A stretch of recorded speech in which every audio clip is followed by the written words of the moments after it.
हैदराबाद की सुबह एक लड़का रोता हुआ चला जा रहा था। जनवरी के महीने में कड़ाकेदार ठंड पड़ रही थी। हे भगवान, अब मैं कहाँ जाऊं? क्या करूं? मेरे पास तो एक भी पैसे नहीं है और मुझे जोरों की भूख भी लग रही है। यहाँ पर तो कोई मुफ्त में खाना भी नहीं देगा। मुझे क्या पता था कि मुझे ऐसे दिन देखने को मिलेंगे। वह अपने मन में बोलते बोलते चला जा रहा था। ऐसे ही चलते चलते वह लड़का रोड के किनारे पहुंचा, जहां उसे एक बिरयानी का ठेला दिखा, जिसकी बिरयानी से बहुत ही खुशबू आ रही थी। और उसके ठेले पर एक बोर्ड लगा होता था, जिस पर लिखा हुआ था हैदराबाद की फेमस बिरयानी। अरे, यहाँ तो बिरयानी का ठेला लगा हुआ है। क्या ये मुझे मुफ्त में खिलाएंगे? चलो कोई नहीं, एक बार पूछ लेता हूँ। लेकिन आज के वक्त में तो कोई मुफ्त में कुछ भी नहीं देता, और उल्टा कहीं यह मुझे मारने ना लगे। लेकिन क्या करूं? मुझे भूख भी तो लगी है। एक बार पूछ ही लेता हूं। फिर वह लड़का उस बिरयानी के ठेले के पास जाता है और उससे कहता है, भैया, क्या आप मुझे एक प्लेट बिरयानी खिला सकते हैं? पर मेरे पास आपको देने के लिए पैसे नहीं है। आप आज मुझे खिला दीजिए, मैं कुछ दिनों में आपके पैसे लौटा दूंगा। चलो कोई बात नहीं, ये लो हैदराबाद की फेमस बिरयानी और खाकर बताओ कैसी है। धन्यवाद भैया। फिर वह ठेले के पास नीचे बैठकर बिरयानी खाने लगता है। खाते खाते वह अचानक से रोने लगता है। उसे रोता हुआ देखकर लल्लन उससे पूछता है, अरे क्या हुआ बेटा, रो क्यों रहे हो? अरे क्या करूं लल्लन काका, शायद आप मेरी बातों पर यकीन नहीं करेंगे, पर मैं क्या करूं? मेरे घर में मेरी सौतेली माँ है, जो कि मुझे बहुत परेशान करती है, और मेरे पिता आज शहर गए हुए हैं, तो उन्होंने मुझे घर से निकाल दिया। अब मैं क्या करूं? कहां जाऊं? और मुझे बहुत जोरों की भूख भी लगी हुई थी। अरे बेटा, ये तो बहुत बुरा हुआ तुम्हारे साथ। और अब तुम्हारे पिता कब वापस आएंगे? शायद 1 महीने के बाद, पर मैं तब तक कहां रहूंगा और क्या खाऊंगा? मेरे पास तो पैसे भी नहीं है। मनोज की बात सुनकर लल्लन थोड़ी देर चुप रहा और फिर वह कुछ देर बाद बोला, वैसे अगर तू चाहे तो तू मेरे साथ रह सकता है। मैं घर में अकेले ही रहता हूँ। सच में आप तो बहुत अच्छे इंसान हो। हाँ, लेकिन मुफ्त में नहीं। उसके बदले तुझे मेरे बिरयानी के ठेले पर काम करना होगा। मैं तुम्हें फ्री में तो नहीं खिला सकता भाई, कुछ ना कुछ तो करना ही पड़ेगा। हाँ हाँ, मंजूर है। आप जो बोलेंगे मैं वह काम करूंगा। अच्छा तो फिर ठीक है, चलो मेरे साथ। फिर लल्लन मनोज को अपने घर ले जाता है और उसे सोने के लिए बिस्तर देता है।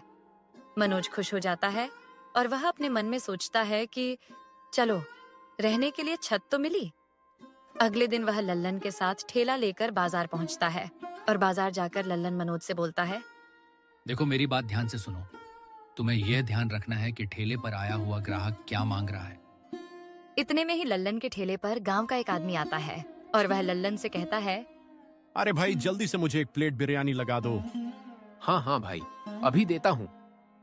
फिर मनोज ने उस आदमी को एक प्लेट बिरयानी लगा कर दी और उसमें मिर्च तीखी कर दी। जैसे ही उस गांव वाले ने बिरयानी खाई तो उसे गुस्सा आ गया और वह मनोज से बोला, क्या तुझे दिखाई नहीं देता कि बिरयानी में कितनी मिर्ची डालनी चाहिए? इतनी तीखी बिरयानी कोई कैसे खा सकता है? मुझे माफ कर दीजिए भाई, मुझसे गलती हो गई। इस बार मैं पूछ कर ही डालूंगा। ठीक है, कोई बात नहीं। लेकिन मनोज को समझ आ गया था कि बिरयानी देते टाइम ग्राहक की बात ध्यान से सुननी चाहिए। फिर कुछ ही देर बाद धीरज मनोज के ठेले पर आता है। धीरज का भी एक बिरयानी का ठेला था, जो कि वह मनोज के ठेले के पास ही लगाता था। पर धीरज के ठेले पर लल्लन के ठेले जितने ग्राहक नहीं आते थे, तो वह लल्लन से बहुत ज्यादा जलता था। अरे लल्लन भाई, तेरा कारोबार तो बहुत अच्छा चलने लगा है। तूने तो एक नौकर भी रख लिया। ये कोई नौकर नहीं है, राठौर साहब का लड़का है। राठौर साहब कुछ दिनों के लिए बाहर गए हैं, तो ये मेरे साथ ही रहता है। लल्लन की बात सुनकर धीरज बहुत जोरों से हंसता है और फिर बोलता है, अरे देखे रहना मनोज बेटा, कहीं यह लल्लन तुझे बेच ना दे। धीरज की बात सुनकर मनोज गुस्से में धीरज से कहता है, मुझे पता है कि तुम्हारा कारोबार ठीक से नहीं चलता है, इसीलिए तुम लल्लन भैया से जलते हो। मनोज की बात सुनकर धीरज वहां से चला जाता है। ऐसे ही कई दिन बीत जाते हैं और एक दिन लल्लन की तबीयत बहुत खराब हो जाती है। आज तू अकेले ही ठेला लगाने चला जा। मेरी तबीयत बहुत खराब है, मैं नहीं जा पाऊंगा। और ध्यान से ग्राहक को बिरयानी देना और उनकी बात ध्यान से सुनना। वह जो मांगे वह उन्हें देना। और मुझे तुझ पर पूरा भरोसा है, तू सब ठीक से संभाल लेगा। ठीक है भैया, मैं संभाल लूंगा। बस आप अपना ख्याल रखना। फिर मनोज अकेले ही बिरयानी का ठेला लेकर बाजार चला जाता है और दूसरी तरफ लल्लन उसका इंतजार करता है कि वह कब वापस आएगा। बहुत रात भी हो जाती है पर मनोज वापस नहीं आता। धीरे धीरे लल्लन की बेचैनी शक में बदल जाती है और उसे मनोज के ऊपर बहुत गुस्सा आने लगता है और वह सोचता है कि मनोज उसका बिरयानी का ठेला लेकर भाग गया है। मैं कल सुबह ही इसके पिता के पास जाऊंगा। मुझे लगता है कि यह जरूर मेरा ठेला लेकर भाग गया है। फिर वह अगले दिन राठौर साहब के घर जाता है पर गेट के बाहर बैठा हुआ गार्ड उसे अंदर नहीं जाने देता है। अंदर कहाँ जा रहे हो? ऐसे कोई अंदर नहीं जा सकता। कुछ काम हो तो मुझे बता दो। मुझे राठौर साहब से मिलना है। फिर गार्ड लल्लन को घर के अंदर जाने देता है और अंदर जाते ही वह देखता है कि राठौर साहब सोफे के ऊपर बैठे हुए थे और बगल में उनकी पत्नी कविता भी बैठी हुई थी। और जैसे ही राठौर साहब लल्लन को देखते हैं तो उससे पूछते हैं, हाँ बताइए, क्या बात है? साहब, मेरा नाम लल्लन है और मैं बाजार में बिरयानी का ठेला लगाता हूँ। और आपका बेटा कुछ दिनों से मेरे पास ही रह रहा था। आज वह मेरा ठेला लेकर भाग गया है। क्या मनोज हमारा बेटा? हाँ, उसने बताया था कि आप उसकी सौतेली माँ हो। ये तुम क्या बोल रहे हो? हम उसके असली माँ बाप हैं। हाँ, बस मैंने उसे थोड़ा डांट दिया था क्योंकि वह बिगड़ गया था, इसीलिए वह घर छोड़कर भाग गया। कृपया आप मुझे मेरे ठेले के पैसे दे दीजिए, वरना मैं बर्बाद हो जाऊंगा साहब। ठीक है, कितने पैसे चाहिए? पूरे ठेले के 10,000 साहब। ठीक है, ये लो। और अगर मनोज कहीं दिखता है तो मुझे जरूर बताना। जी जी जरूर साहब। फिर लल्लन पैसे लेकर अपने घर चला जाता है और अगले दिन राठौर साहब के पास एक फोन आता है।